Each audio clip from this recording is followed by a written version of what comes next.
After bidding farewell to McLaren after 2 disappointing seasons, Daniel Ricciardo had to opt for a sabbatical after he was left with no competitive options for the upcoming season, and after a change of events, the Australian will be back as a reserve driver for Red Bull in 2023. In this video, we'll see how Ricciardo could turn on a dime with his reserve role and why he chose Red Bull over Mercedes. First off, there's still a chance to see Ricciardo on the F1 grid next year. Everyone's pretty excited to have the Australian back on the team. Other than his talent in Formula One, you have to admit that the man has a pretty amazing personality that he's known for, and if they aren't using him on the grid, they might as well use him on their marketing campaign. With that said, Zach Brown believes that Ricciardo's fortunes could turn on a dime if his new Red Bull reserve role has him on the grid next season in a race-winning car. Now, even though he's already made it pretty clear that he's not going to be here for all 24 races, he might still need to step in and replace one of the regular drivers, Max Verstappen or Sergio Perez, if either of them falls ill or isn't able to race. And even though that sounds nothing more than optimistic, let's not forget that this is exactly what Nick de Vries did this season with Williams. If anything, it ended up as a big opportunity for him, as the Dutchman seized the rare opportunity with both hands. In fact, he went on to race his way into 9th place and grabbed himself a spot on the 2023 grid with AlphaTauri. Even Brown talked about how one good session was enough for Nick to mark his place on the F1 grid. All he had to do is prove that he's got what it takes, and suddenly he became a hot property. So if one of those guys at Red Bull isn't able to race for some reason, and Ricciardo hops in,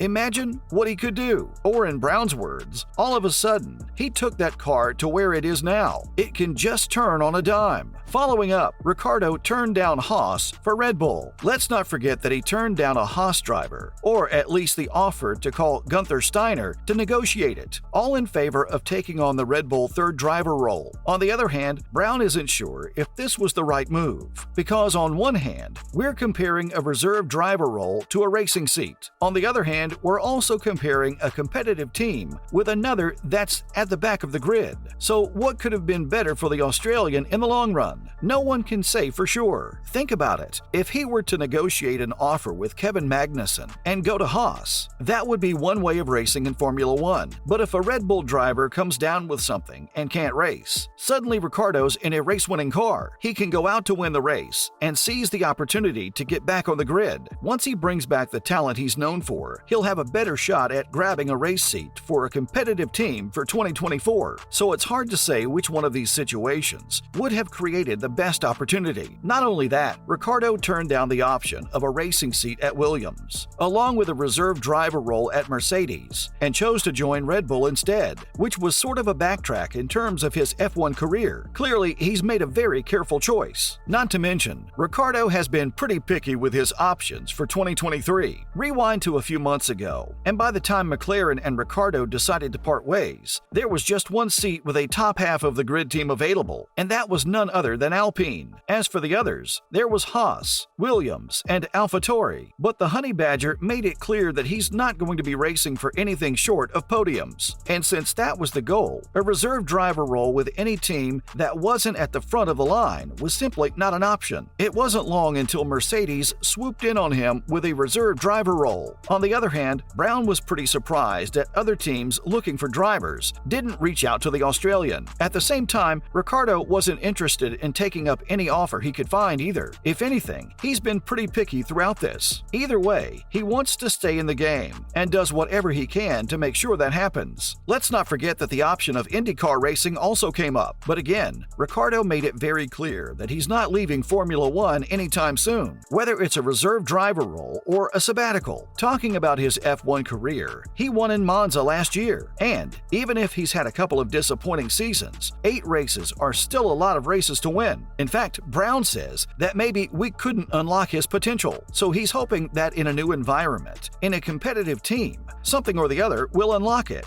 And once that happens, we'll finally see our Honey Badger on the grid. Coming up, the Mercedes offer could have been a game changer for Ricciardo. Throughout the year after Lewis Hamilton's first winless campaign, everyone talked about his contract ending by the end of 2023, and since that wasn't too far away, fans started wondering about his retirement. In the middle of all that, Ricciardo got an offer for a reserve role driver at Mercedes, and it didn't take long until it made headlines that Mercedes was looking to replace Hamilton with Ricciardo in 2024, giving the Australian a racing seat in a competitive team. But as soon as the rumors reached the 7-time world champion, he made it pretty clear he wasn't going anywhere anytime soon. In fact, soon enough, Mercedes team boss Toto Wolff and Hamilton started discussing a multi-year contract, as they've got their eyes set on a record-breaking 8th world championship. On the other hand, after George Russell's consistent performance throughout the season, wrapping it up with a race win at Sao Paulo Grand Prix, it's pretty obvious that Mercedes isn't going to let him go either. So even if Ricciardo chose to go with the team's offer, it was pretty clear that they didn't have a racing seat to offer him soon. And did that affect his decision? Maybe. Up next, here's why Ricciardo chose Red Bull over Mercedes. As a part of his new role on the team, the same one he raced for between 2014 and 2018, he's going to be their simulator driver, while also driving for the team in a bunch of marketing campaigns. In the Fast Lane podcast, Ricciardo talked about how he was negotiating an offer with Mercedes, but a return to Red Bull made more sense as time went on. While he's pretty appreciative of their engagement, let's just say things stalled a little bit. And when he got to weigh in on his options, it just naturally progressed toward Red Bull. At the same time, he also talked about how Mercedes dominated the grid for years, even when he was at Red Bull. So clearly, he was stuck between two very competitive teams. Considering it was the one that he raced for, had the biggest highs of his F1 career with, and on the other, it was the team that dominated throughout his career. All in all, he was pretty excited to have been valued by some top teams over the years, and even now. And since he's already taken a couple of risks jumping around teams like Renault and McLaren, maybe it was just time to come back to Red Bull for now. As he said, he just needed some familiarity at this point, going back to work with the same people he's worked with before. And of course, let's not forget how cars have changed now. Finally, Ricciardo is back to where he started.